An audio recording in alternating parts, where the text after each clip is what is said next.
Hello and welcome back to League Talk, the podcast all about coaching, management and all things League of Legends. My name is AJ and on today's episode is Sens, who is the psychologist, not sports psychologist. I made this mistake earlier. The psychologist for Movistar Riders. So welcome, Sens. Thank you ever so much for your time. As you were saying to me earlier, it's a busy day, so I appreciate you giving up a little bit of time for this. Why don't you give us a little introduction about yourself? Hello, Alex. Well, like you just said, I'm the psychologist of Movistar Riders. I've been working for 2 years already here, or a little bit more. Mm-hmm. And what can I say? It has been a really intense, really intense experience, to be honest, because here you work with a lot of teams, which means that you are constantly working with 30, 40 people at the same time sometimes. So it's actually amazing, yes.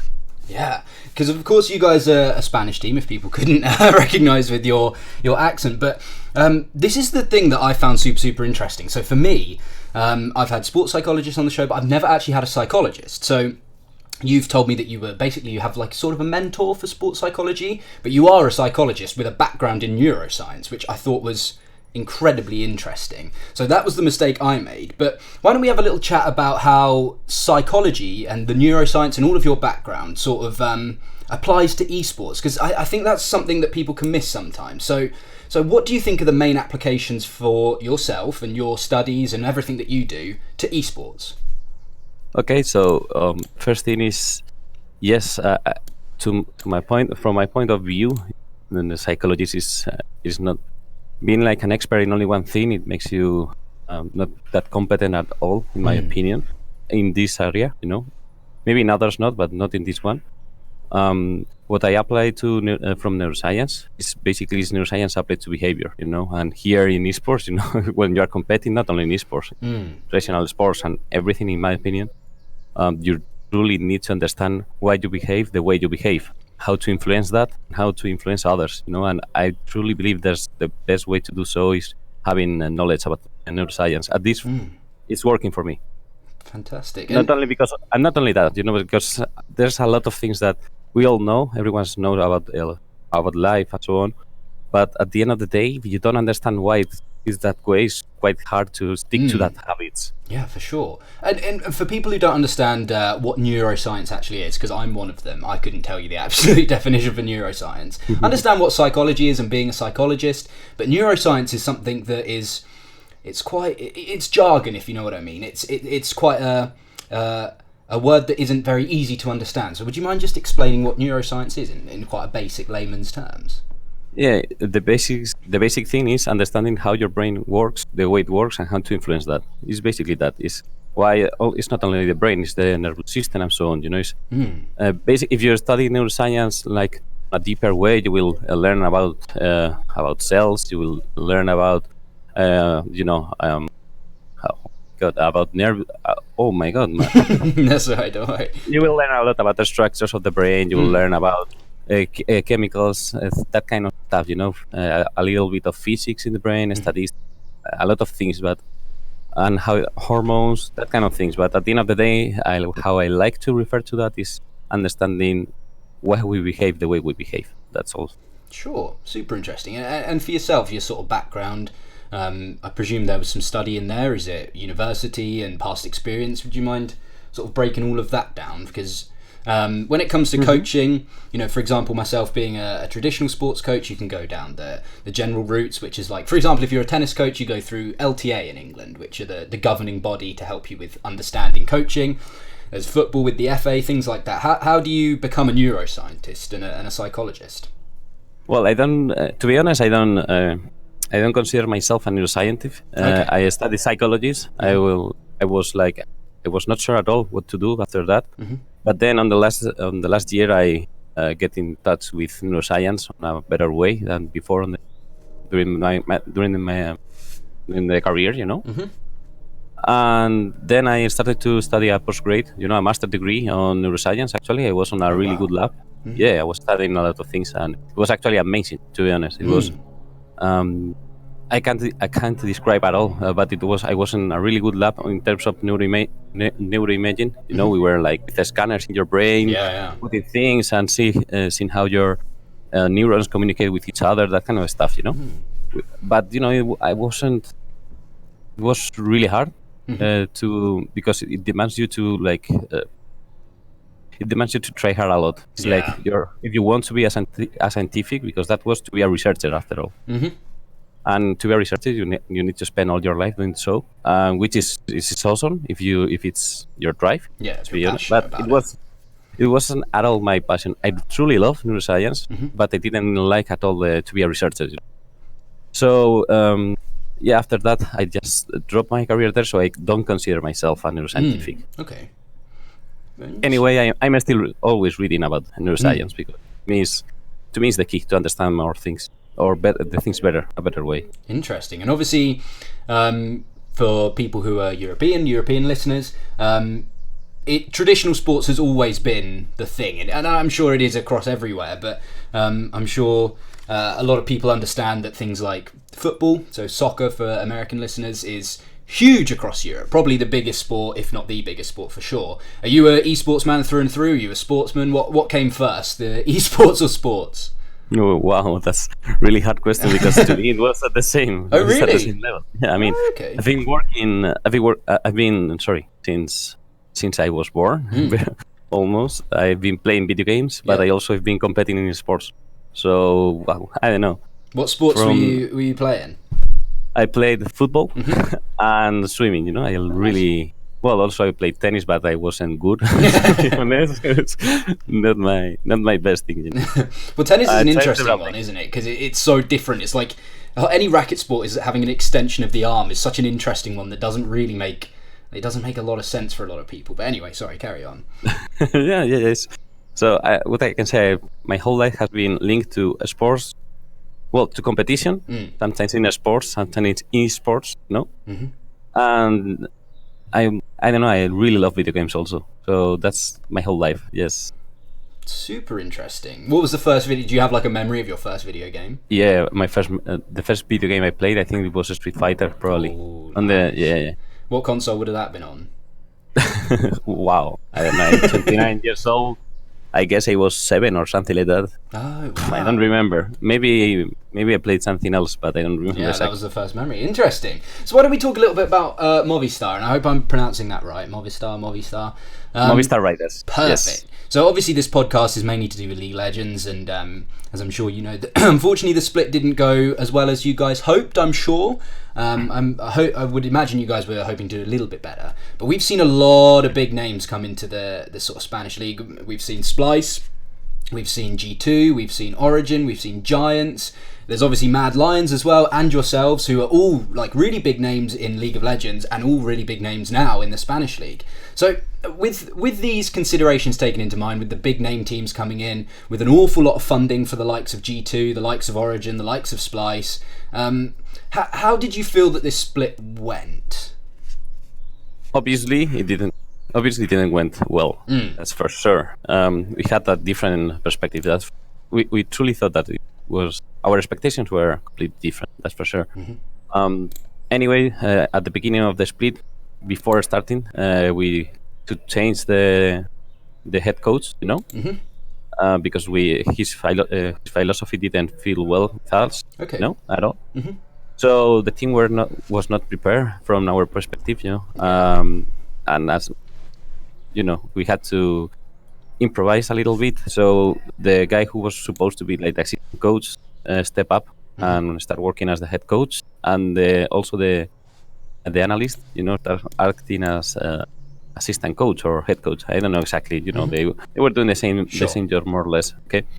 So well, in that moment, of course, there were two guys that were learning how to coach. So it was a bit messy, especially in the beginning.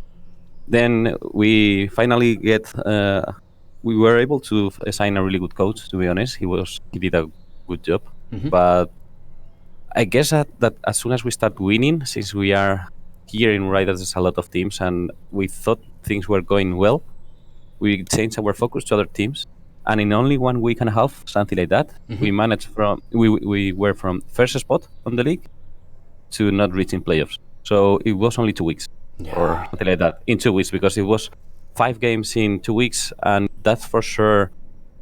It sucks. Sorry for that word, but it completely sucks. But you know, here when you can't focus on one, here we cannot focus on only one team at the same time. So sometimes obviously we were tracking the things, but I don't know. Maybe obviously considering the result at the end, we definitely have to do something different. But things happen, and it sucks. You have to deal with it and keep going. Nothing else. I suppose so, yeah. And I guess that with those big names coming in and the funding, for example, in the UK League, we now have Fnatic and we now have, obviously I'm from the UK, we have Fnatic and XL who are both in the LEC, they have their academy teams. XL was sort of putting some of their academy players they were putting some of their main team into their academy, if that makes sense.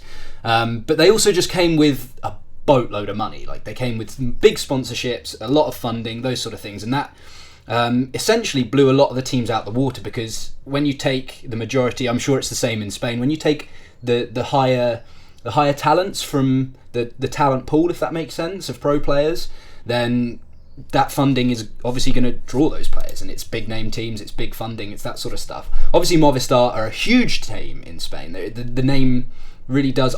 So I didn't watch a lot of other leagues other than the LEC prior to last year, if that makes sense. But I knew Movistar Riders, and I had never watched any of the Spanish league until this split. So for me, this was, you guys are a big name, and unfortunately, when teams like G2, who are probably the biggest name in European esports, come in, it's a completely different story, right? And that is a consideration, I guess, has to be in there. Honestly, I disagree with you. Oh, really? Interesting. Yeah, the reason why I disagree with you is because I realized since the past 2 years, I've been working with a lot of teams. A lot of them, they were supposed to be the underdogs, and they managed to win. And so I don't care too much about who I'm facing. I just care about quality of our play. True. It's the only thing we focus on, is like how to increase our performance, how to do things better, how to have a healthier team. That's the thing we care about. Obviously we want to win. Let's be honest. Obviously, if you have the better players, it's easier to win. That's for sure. Thing is that most of the teams, at least that's my feeling, in the National League, they just sign people and they cross their fingers and hope they win. Yeah. And here in Riders, we truly involve a lot with the teams. Sometimes we do it better. Sometimes we realize that we have to much better. That's for sure. But at the end of the day, we know that we have a small impact on the teams. At the end of the day, the players are the players and they have to compete. But we believe that whatever we do as a staff, it's going to have an impact on them, and that's our responsibility. So we don't care who are we facing against. If they win more or less money, we are just here to compete, and obviously we want to win. That's for sure. Interesting point. I think that's look, as a man from traditional sports, I really believe that philosophy that you speak of there is going to bring success. It's going to bring a lot of experience. And the more we learn, traditional sports have been around for thousands of years, probably, at least hundreds of years. And to not learn from traditional sports seems like a complete waste of time. It's something that I've harped on about a lot on this podcast. And, the idea of a psychologist is, obviously esports is maybe 15 years, maybe 20 years at a real push. And to have a psychologist is still quite especially in national leagues, it's quite a surprising thing. I was surprised that Movistar have a psychologist in yourself. So I think that philosophy is definitely going in the right direction. But how long have you been working there? Did you say 2 years or 3 years? No, 2 years and, a bit more. A bit more I than don't 2 know. years. Yeah. Yeah, because I joined on February in 2017, so something like that. Do you know at the beginning I wasn't the psychologist of the club? Oh, okay. No? Do you know how I entered? How was my first job here? Go on. And why do I have this philosophy? Yeah. Because I was coach of the Overwatch team, and that team managed to be the champion of Europe. Oh, we were the best wow. team of Europe. Yes. That's news to me. And we were supposed to be underdogs. We played against, let me remember, United. We played against NIP, played against Misfits, that kind of teams. Yeah. And we were new to the scene. Movistar Riders was recently created. We won. Wow. And we were supposed to be a tier 2 team, something like that, and we managed to be the champion. So from that moment, it's like I had my head clear that whatever we do as a staff, it's going to work. Yeah. After that, Overwatch didn't. Here in Europe, it's not like an alternative, to be honest. Yeah. And we had to drop that team, fortunate. And, I'm lucky that I could, thanks to my my studies and so on, I could like move to this new role. Yeah. Interesting. Wow. And so yes, that's why I always believe that it doesn't matter if you're the underdog or if you're the best team around. Doesn't matter. You have to perform, and that's all.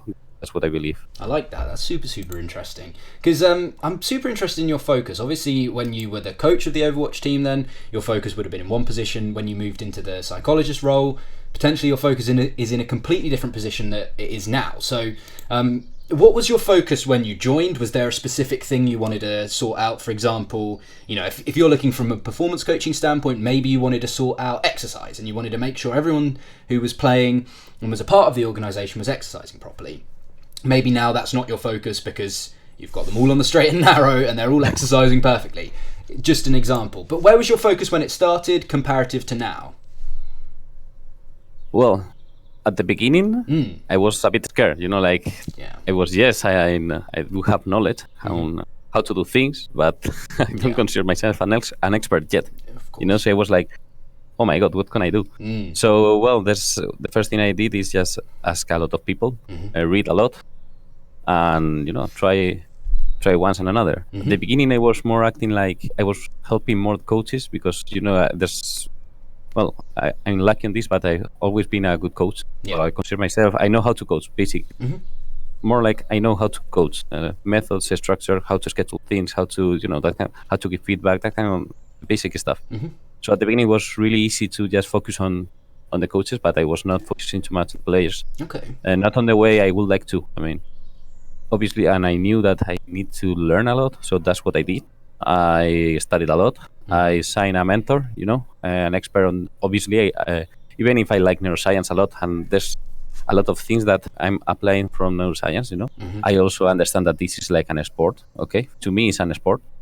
And obviously, I need to know about sports psychology. That's for sure. It's really helpful, So instead of studying more master's degrees, because, I do have 3 master's degrees, and I was kind of tired, gosh.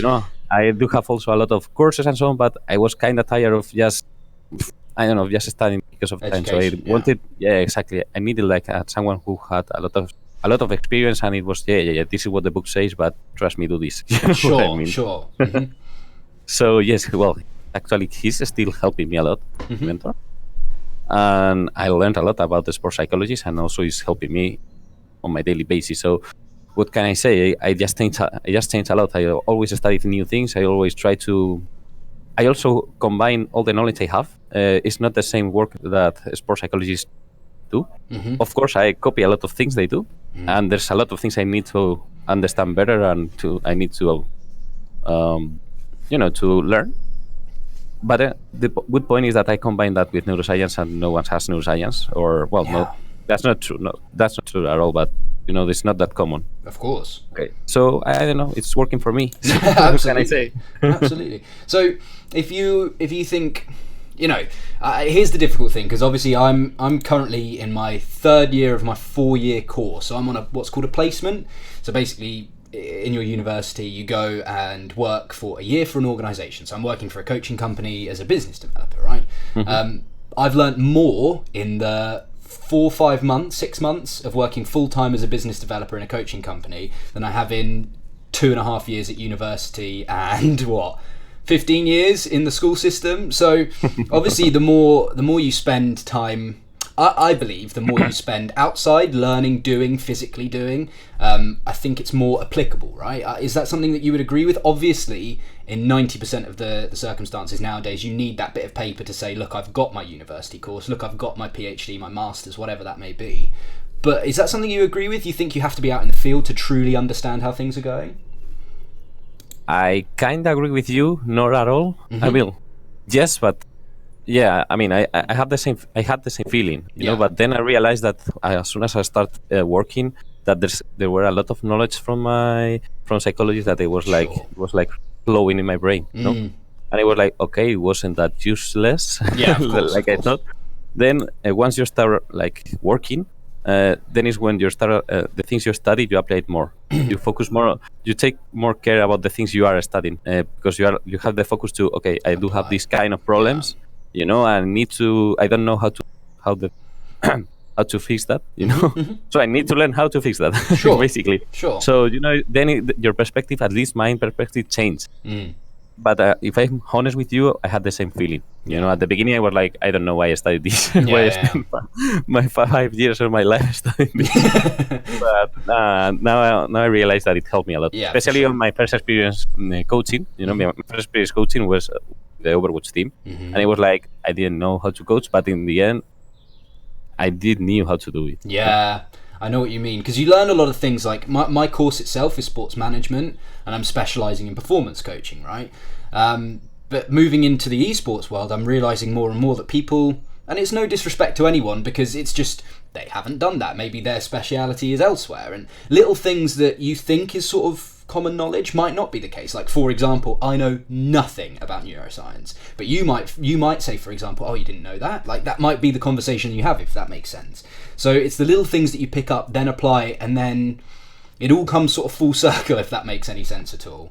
But yeah, I do totally get where you're coming from. So just to sort of wrap up the bit about Movistar and the split, I'm just interested in the hopes for the upcoming split and the future of the organisation, whether that's your personal goals, what are you looking to implement going into next split, or it could be the aims for the organisation. What's your take on that?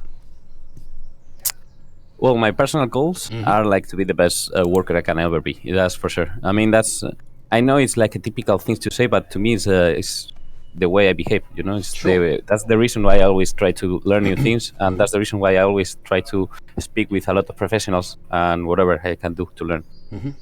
Obviously, that's like my goal, but what I try to achieve is to win more things. I like to be on majors. I like to be good championships. I truly love to compete, and if you like to compete, you want to be in the best spot. You know, that's for sure. It's not about winning. Obviously, you want to win. I mean, let's be honest. Who doesn't want to win? Of course. I do. At least I do. You know? And you know, I won a lot of things in the past 2 years, and I want to win more. What can I say? Absolutely. But it's more because I truly enjoy the process. I truly enjoy how players grow, how the things we do, how they develop, how every single week by week we are doing things better. Sometimes we fucked up, that's for sure. Sometimes we change our focus when we shouldn't, or you know, things that unfortunately you need to learn. But still, I do love the process a lot. So that's my goal. And Movistar Riders, obviously, every single time want to be better and better. That's for sure. We are doing things on a really good way. I think we are doing I think we are doing the things on the way it should be done. Yeah. We have to be better on doing those things, but still we are on the good path. That's for sure. And I'm proud to say that we are probably one of the only teams that we are working this way. So, can I say that obviously now our responsibility is to try to win more things, for sure. Great, I like that a lot, because I guess it's interesting, because you know, when it comes to performance coaching, there's bits and bobs that you can talk about, whether that's, you know, traditional sports coaching, for example. You know, when you're doing a volley in tennis, it's better to have your opposite foot forward. That's just a sort of coaching technique, right? It's not necessarily something in the mind, it's just do it because it works better. I'm interested to see from the realm of psychology, are there any specialities you have that you think some really important themes from that are applicable to anyone and everyone? So it could be something that you're doing at Movistar at the moment, you know, going into the new split, maybe you're working on one thing, or it could be for someone sitting in solo queue that's just trying to like get better at the game, or it could be for someone that doesn't play league at all, but wants to be better and stronger and understand their mind a bit better, and improve their physical or mental health in a more applicable way, if that makes sense. Are there anything that you can think of off the top of your head? Yeah, to me, the most important thing you have to develop as a player, doesn't matter. Well, we are just talking on esports, but sure, honestly, I truly believe it's applied to everything. Okay, it's your ability to learn. In terms of neuroscience, that's what I call neuroplasticity or neurogenesis. We can speak a little bit about that. Neurogenesis is basically the ability of the brain to create new neurons. You know, but you know, it doesn't matter how much neurons you have if you don't connect them with your knowledge, and if you don't make a strong synapses with them. So that's what neuroplasticity basically is, the ability to learn. Okay, once you create the new neurons, you integrate that information, that new neurons, to your past knowledge, and you create like like the habit of working with those new neurons. Okay, the neurons, they have new info, new memories, new learning. And basically, if you combine those things, if you're doing that on a good way, your ability to learn is gonna be higher. You're gonna learn more. You can learn more things on a faster way. So what can you get from that when playing the game? You're gonna adapt fast to your rivals, to your enemies. Basically you're gonna learn the game fast.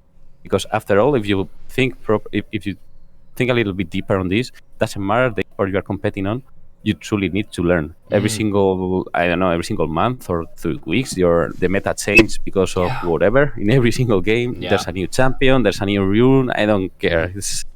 Or maybe it's the same game, it doesn't change, but it's not the same facing one team that another, and you have to change. People study how's your macro game, so you have to adapt to that. So basically, it's your ability to learn. That's the basic. Obviously, you need reflexes. You need a lot of things. That's for sure. It's your ability to focus on the important things. You need a lot of things. That's for sure. But to me, from my point of view, is your ability to learn. Those who has a better ability to learn, they're gonna get higher. Sure. And is there like an applicable practical way that we can at home maybe improve our ability to learn, improve our neuroplasticity, as you said? Yeah, for sure, man. There's we can this most of the things is like based on life habits, Yeah. There's like 5 main rules. It's like exercise, diet, sleep, which also this is not only sleep, but also you can speak about doing mindfulness, or like power naps. Sure. About is about resting your brain. Okay. Novelty, which means to do new things. Okay, because the brain awakes in the new. Okay, that's thing I learned. I don't remember whose quote is this.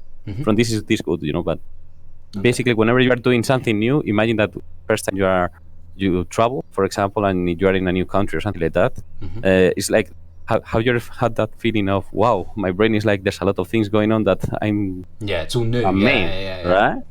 Or when you learn a new thing that is something that you can apply instantly, and it's like, oh man, let's say playing League of Legends. Oh, I just realized that I can do this. If I buy this build, I'm gonna do more damage. And then you start trying it, and it's like, oh wow, man, it's amazing. Yeah. At that point, when you spam it too much, then you get bored, But every single time you change and do something new, your brain is like, it stimulates a lot. Sure. More things to do is social connections, which means speak with people, like having relationship with people. Not only, but not the kind of, hey, how are you? Fine, okay, see you around. Sure. That's not unfortunately, that's not worth at all. I mean, what it matters is if you're paying attention, if you care about those relationships. Hey, how the typical conversation you have with people. So if you want to increase your performance, yes, you need to, once again, move, which is making exercise. You need to take care of your diet. You need to sleep or rest your brain. Basically, you need to rest. You need to also to do new things and to care about your social environment. Social and so on. That's like the 5 pillars. Yeah, because exercise, nutrition, and diet.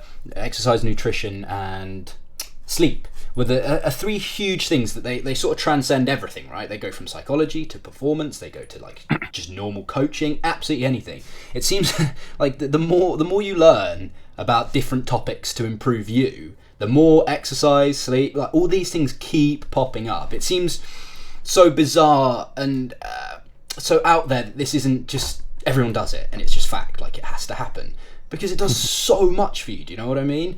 The more I hear about it, the more it astounds me, because it's just such a wonderful thing to do for so many different reasons, isn't it? Yeah, and also because if you going back a little bit about neuroscience, about neurogenesis and neuroplasticity, those processes requires a lot of energy. Imagine that you are creating a new habit at the beginning, quite hard, right? You're like, oof, I'm gonna start to run. And then the first day, you're like, oof, okay, let's go. Well, I'm motivated. I'm motivated as fuck. Let's go. It doesn't matter. And you run. But you run probably not that much and not that fast, Yeah. But then with practice, it's easier, the habit of running and so on. with everything you do is the same thing. It requires a lot of energy. So basically, if you want, since you are gonna wait, your brain is gonna require a lot of energy to learn new things, to improve your ability to learn, and so on. What you need to have is more energy, basically. And in order to have more energy, you need to eat properly, so you don't waste energy on the stupid things. You need to move because otherwise, sorry, you need to move to get more energy to your body to eliminate that kind of stress, physiological stress, and so on.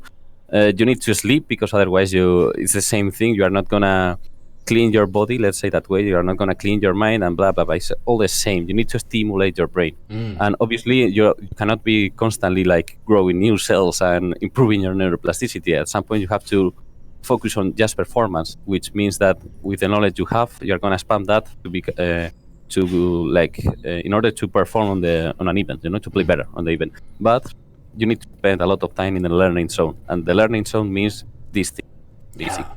I think it's super interesting because habits is something that I'm learning more and more about, and I actually just ordered a book.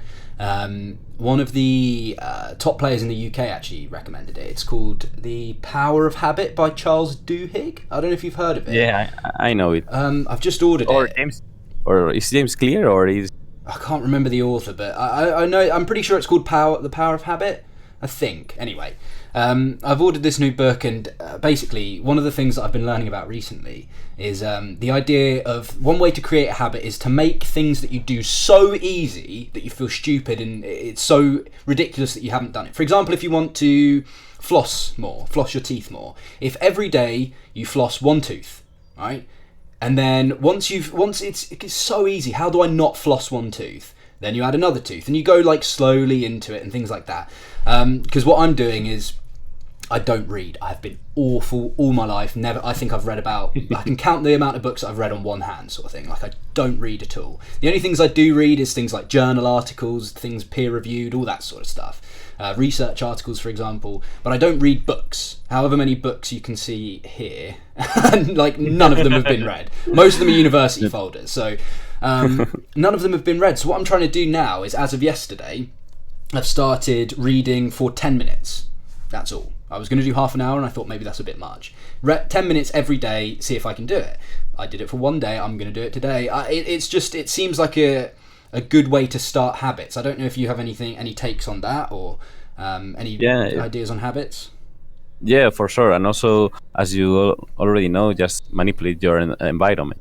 Like, for example, in your case, if you want to read more, I would like, example, change your guitar and so on. I will start putting books there. I will start putting like quotes around, like I don't know what kind of topics you like, but if you want to learn more about performance, I will put something like maybe a quote from Michael Jordan or something like that. Okay, I need to get better. Okay, I don't know, I just will put things that I have to read, and then it's like, man, I have to do it. Because in the entrance of your house, put a book, that kind of things. It's like have the stimuli constantly in front of your eyes. Yeah. And I guess it's also the sort of barriers to entry is the other thing that I've been learning about. Make the barriers to creating habits non-existent, super, super small. For example, instead of reading one book, read 3. And when one book gets boring and you're like, it's becoming a bit of a chore to read this one, you pick up another one. So currently I've got The Art of Breathing by Dr. Danny Penman. I'm going through that one at the moment. I've got The Power of Habit on its way. It should be here today, hopefully. And there's one other book, and I can't for the life of me remember the name. But I'm about 3/4 of the way through it. Anyway, I'm trying to make the barriers to entry so small. But I really like that, putting quotes around as well, because that was something when I was at school. I always used to put things on walls. So anytime for example, above my computer, there would be a little snippet of information that I needed to remember for an exam or something like that. So yeah, I like that idea. Next time if you ever watch the podcast, you might see a quote up here or a quote over here somewhere like that. But yeah, perfect. No, do you know what they also recommend? Go ahead. They recommend that if you start the books, well, depending on, obviously, if you're gonna read about I don't know, Game of Thrones or something like that, don't do that. But otherwise, they recommend to read like the middle of the book, and if you feel like if it's interesting for you, then you start reading from the beginning. If you want to drop it, just drop it, because if in the middle of the book you are not interested, trust me, you are not going to be interested. Yeah. That's for sure. I'm sure. Yeah, for sure. I've remembered it. The Sports Gene. I don't know if you've heard of that book. That was the third book that I've got by my bedside table. Which one? Sorry, I couldn't The hear. Sports Gene. Oh no, I don't know I it. think it's like I've read the back of it. It's all to do with natural talent versus making performance better through just trying hard, motivation, those like that. So those are the three books that I'm trying to get through at the moment.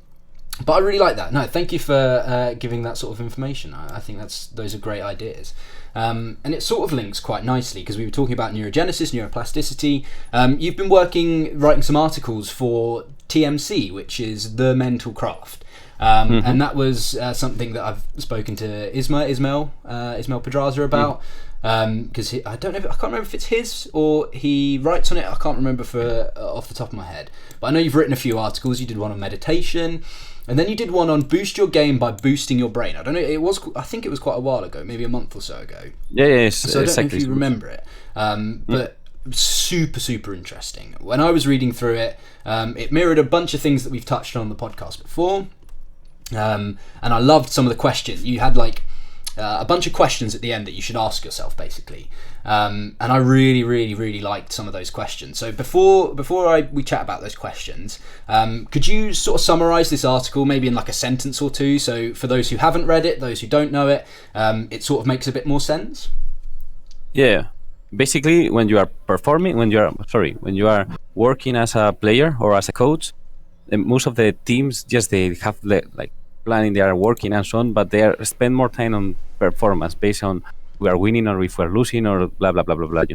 Basically, what I'm talking about is that to stay more time in the learning zone, you need to learn more things, and in order to do so, you need to have a better ability to learn. And so, in the article I give it's like an introduction to what kind of things you should be doing in order to increase your neuroplasticity and neurogenesis.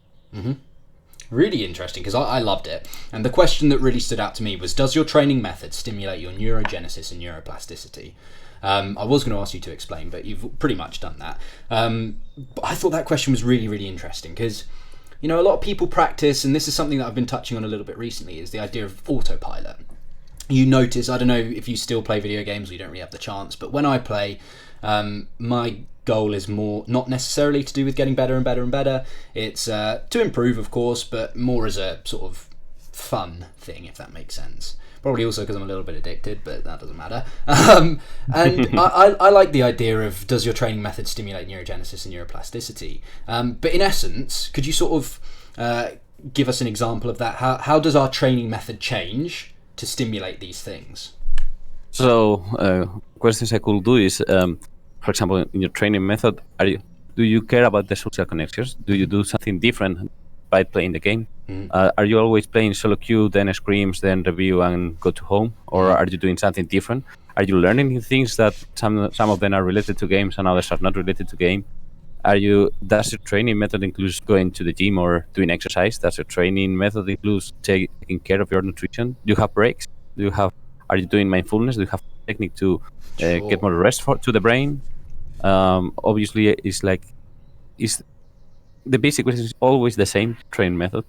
Mm-hmm. If the answer is yes, I do have.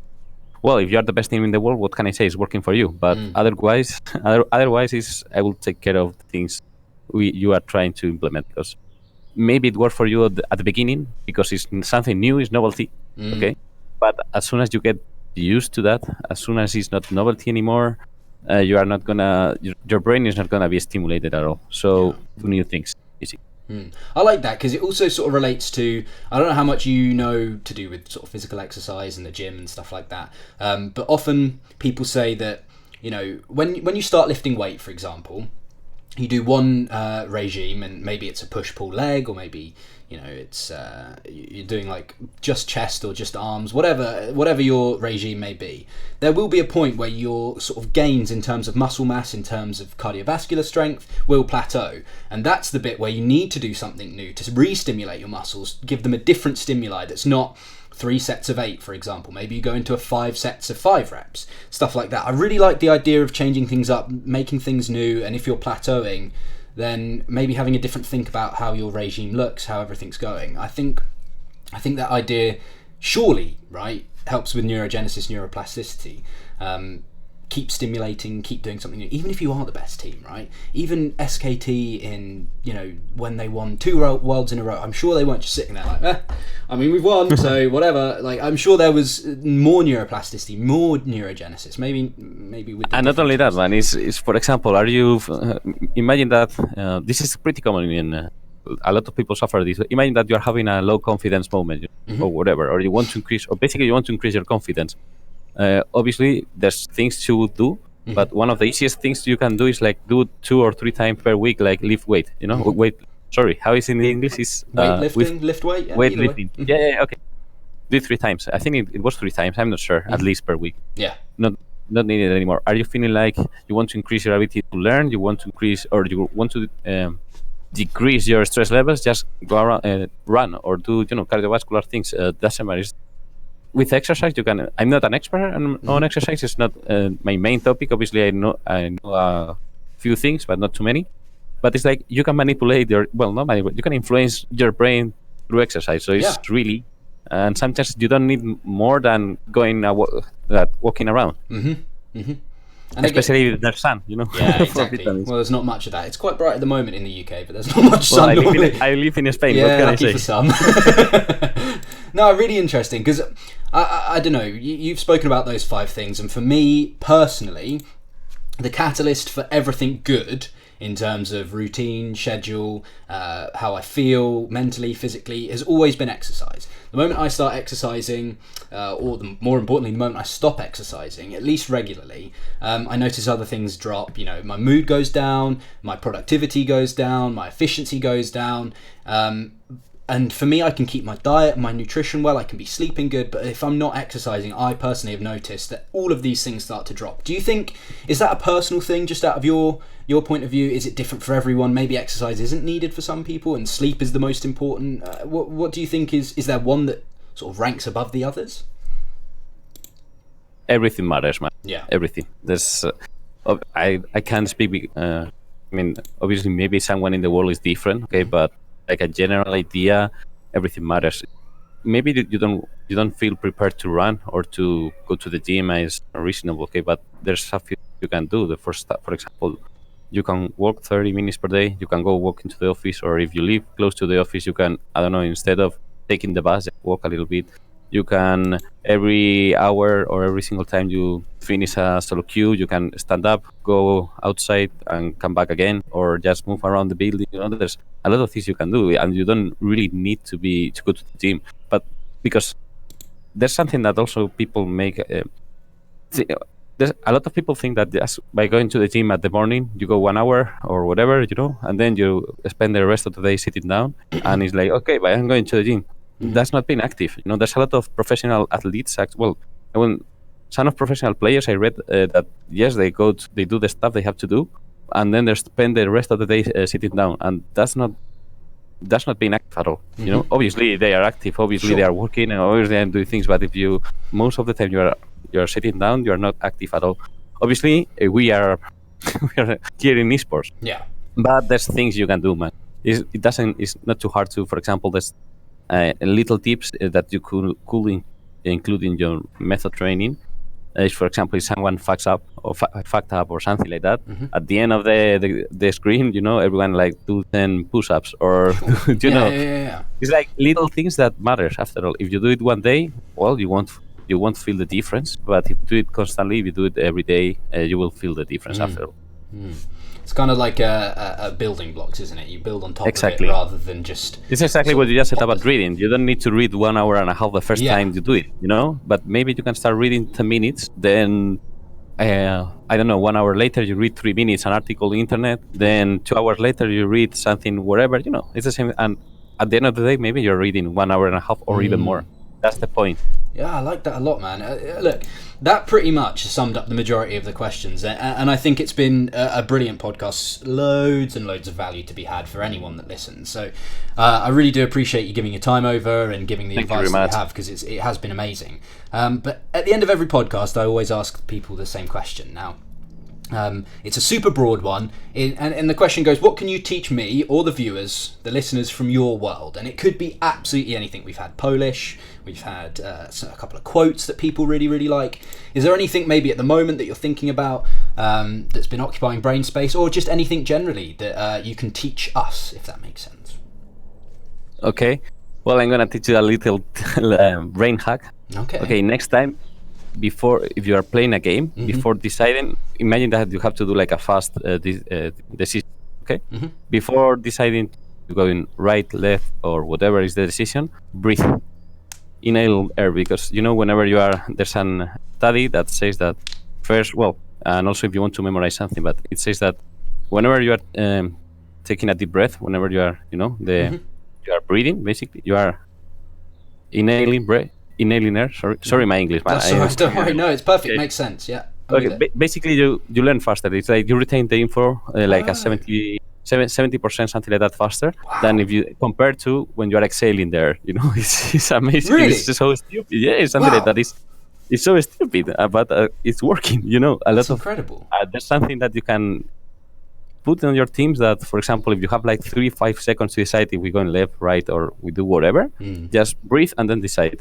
And you can also put that trigger on the communication. Like the trigger is breathe, everyone breathe, and then you decide. I promise that it works. I fucking promise. Wow. That's so interesting. I wonder what it is, because that's such a bizarre thing. Like, that doesn't make a lot of sense, but I'm sure, I believe you, I'm sure it works, but that's so bizarre. That's super, super interesting, man. No, I really, really like that one. That's been a super interesting one. But yeah, fantastic. Thank you ever so much for coming on. I really appreciate your time. I really appreciate your advice, as I say. Huge value to be had from this podcast. So thank you ever so much. If people do want to find you or any relevant links, you're free to sort of plug that now. What's your Twitter? If you stream anything like that, where's the best place to get in contact with yourself? Yeah, the best place to find me is on Twitter. It's Senskino. Maybe it's easier if you put the link. Always in the link. Everything's in the link. Yeah. So my DMs are open, so whatever you need. Perfect. Yes. Or by email, it's up to you. Yeah. Okay. Well, I'll pop your Twitter in the link if anyone wants to find that. But yes, thank you ever so much for your time. I hope anyone that is listening has enjoyed this as much as I have, because it's been a really, really good one. But thank you ever so much for listening. Thank you, Sens, for your time. Thank you very much. Have a wonderful day, everyone. Goodbye.